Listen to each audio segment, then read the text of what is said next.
BA प्रथम वर्ष महाकवि कालिदास द्वारा कृत कुमार संभवम नाटक का पंचम सर्ग का 26वां श्लोक। इस श्लोक में शीतकाल में पौष मास की रात्रि में पार्वती का कंठ तक पानी में खड़े रहकर तपस्या करना वर्णित किया गया है।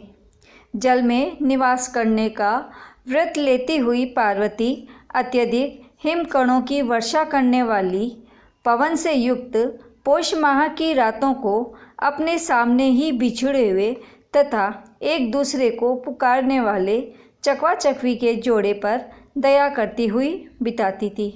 इस श्लोक में पार्वती की जल तपस्या का वर्णन किया गया है कि पार्वती किस तरह पौष मास की रात्रियों में शिव को प्राप्त करने के लिए जल तपस्या करती थी। नीनाय सात्यंत हिमोत्किर अनिला सहस्रात्रि उद्वास तत्परा परस्पर आक्रंदिनी चक्रवाकयो पूरो वियुक्ते मिथुने कृपावती।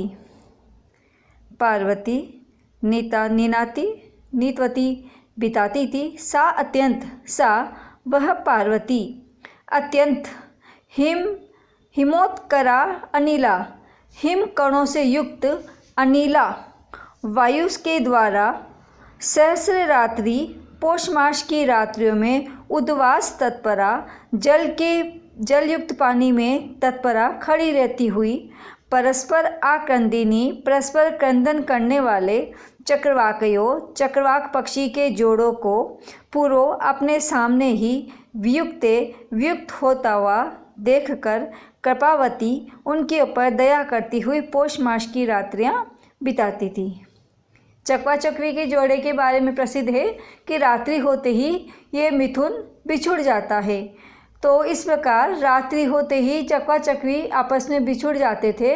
उन चकवा चकवी के जोड़ों को दया करती हुई उनको क्रंदन करती हुई देखती हुई उनके ऊपर कृपा करती हुई वह पार्वती पौष मास की रात्रियों को बिताती थी। और पौष मास की रात्रियों में वह पार्वती अत्यधिक हिमकणों की वर्षा करने वाली पवन से युक्त इतनी ठंडी रात्रियों में हिमोत्किरा अत्यधिक हिमकणों की वर्षा करने वाली अनिला वायु से युक्त ऐसी उद्वास तत्परा जल में निवास करने के लिए तत्पर हुई पार्वती परस्पर क्रंदन करने वाले चकवाक पक्षी के मिथुने जोड़े को पूरो अपने सामने ही वियुक्ते बिछुड़ा हुआ देखती हुई कृपावती उनके ऊपर दया करती हुई वह पौष मास की रात्रियों को बिताती थी। ग्रीष्म ऋतु में पार्वती पंचाग्नि तपन करती थी। वर्षा ऋतु में खुले आकाश के नीचे वह जल में बरसात में भीगती हुई तपस्या करती थी। उसके पश्चात शीत ऋतु की तपस्या का वर्णन किया गया है कि पार्वती इसके पश्चात हेमंत ऋतु में रात्रि में गले तक जल में खड़े रहकर पार्वती तपस्या करती थी। रात्रि में एक दूसरे से वियुक्त चक्रवाक मिथुन के आक्रंदन को सुनकर पार्वती का विरह उद्दीप्त नहीं हुआ तथा अपने तप की पीड़ा को भी पार्वती ने अधिक नहीं माना, अपितु उस चक्रवाक मिथुन पर पार्वती कृपावती हो गई। इसके पश्चात हेमंत ऋतु में पाला और बर्फ गिरने से भी पार्वती पानी में खड़े रहकर ही तपस्या करती थी। और इस प्रकार उस पार्वती ने कमल जैसी सुगंध वाले तथा कांपते हुए अद्रोष्ट रूपी पत्तों की शोभा वाले मुख के द्वारा हिम की वर्षा से नष्ट कमल रूपी संपत्ति वाले जलों के कमल के संबंध को मानो प्राप्त कर लिया। पार्वती के मुख ने जलों में विकसित कमल की शोभा को मानो प्राप्त कर लिया।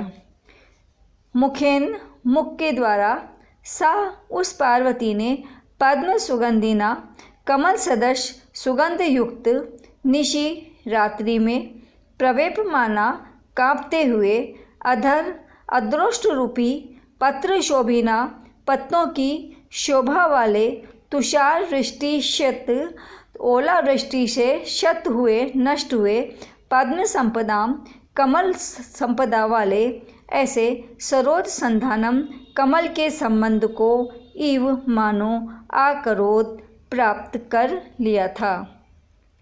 उस पार्वती ने उस पार्वती ने पद्म सुगंधिना कमल जैसी सुगंध वाले तथा प्रवेपमाना कांपते हुए अधर पत्र शोभिना अदृष्ट रूपी पत्तों की शोभा वाले ऐसे मुख के द्वारा पार्वती ने तुषारवृष्टिशत हिम की वर्षा से नष्ट कमल संपत्ति वाले जलों के संबंध को मानो प्राप्त कर लिया था। हेमंत ऋतु में हिम से अर्थात बर्फ से या पाले से कमल नष्ट हो जाते हैं, किंतु उस जल में अब भी पार्वती का मुख खिला हुआ रहता था, उसका मुख कमल खिला रहता था। इस प्रकार वह जल बसंत ऋतु तक निरंतर कमलों से युक्त होता हुआ शोभा देता था।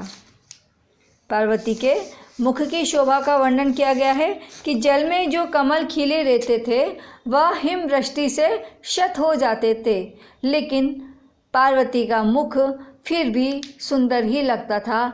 वह हेमंत ऋतु में भी कमल के समान सुंदर खिला हुआ लगता था। कठोर तप करते हुए पार्वती ने वृक्षों के स्वयं गिरे हुए पत्ते खाना भी त्याग दिया। अपने आप नीचे गिरे हुए पत्तों को खाना भी उसने त्याग दिया। हालांकि यह तपस्या की पराकाष्ठा है, तपस्या की चरम सीमा है कि अपने आप गिरे हुए पत्तों को खाकर उससे अपनी जीवन वृत्ति चलाना, ये तपस्या की पराकाष्ठा है। फिर भी उस पार्वती ने अपने आप गिरे हुए पत्तों को खाना भी छोड़ दिया। इसीलिए इतिहासवेता उस प्रियमवदा मधुर भाषिणी पार्वती को अपर्णा इस नाम वाली कहने लगे। स्वयं विशीर्ण द्रुम पर्णवृत्तिता पराही काष्ठा तपस्तया पुनः तदपि अपाकीर्णमतः प्रियमवदा वदति अपर्णा इति च ताम पुराविद।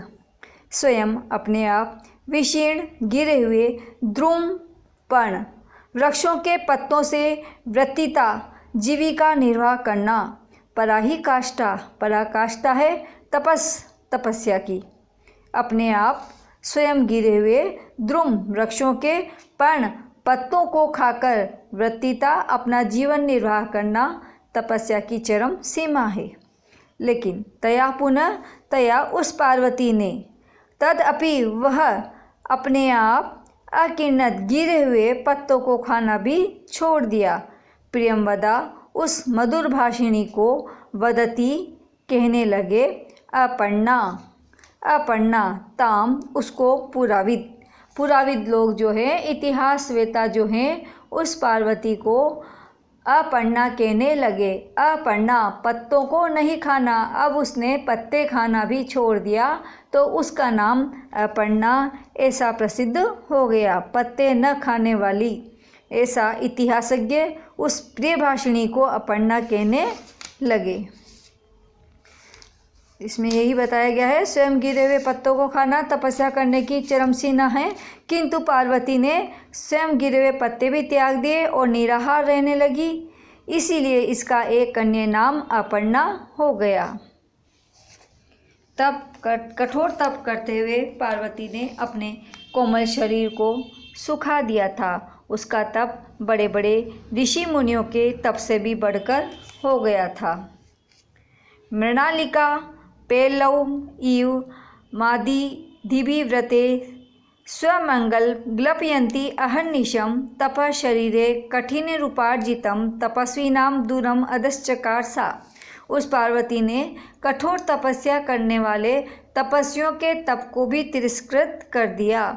इस प्रकार के नियमों के या व्रतों के अनुष्ठान से कमल नाल के समान कोमल अपने शरीर को गलाती हुई, अपने शरीर को नष्ट करती हुई उस पार्वती ने कठोर शरीरों से अर्जित किए गए मुनियों की तपस्या को भी दूर कर दिया, अर्थात नीचे कर दिया। मृणालिका कमल नाल के समान, पेलवम अत्यंत कोमल, आदिभी व्रते इस प्रकार के नियम के अनुष्ठान से स्वम अंगलम ग्लपयंती अहर्निशम, स्वम अपने अंगों को अहर्निशम रात और दिन, ग्लपयंती गलाती हुई, अर्थात उनको रात दिन क्षीण करती हुई, तपस्या से क्षीण करती हुई उस पार्वती ने तपः शरीरे कठिने उपार्जितम, कठिने कठोर शरीरों से उपार्जित किए गए तपः शरीरे उन शरीर से तपस्वी नाम तपस्वियों के तप को भी दूरम चकार, दूर कर दिया, अर्थात तिरस्कृत कर दिया, नीचा कर दिया। कठिन उपार्जितम, कठिन शरीर से उपार्जित किए गए तपस्याओं को भी उस पार्वती ने अपनी तपस्या से नीचे कर दिया, तिरस्कृत कर दिया। कोमल शरीर से पार्वती अब वैसा तप करने लगी जो अति कठिन शरीर वाले तपस्वियों के लिए भी संभव नहीं था। अति कठिन शरीर वाले तपस्वी जो महातप करते थे, उनके महातप को भी पार्वती ने तिरस्कृत कर दिया। पार्वती उनके तप से भी महान तप करने लगी। धन्यवाद।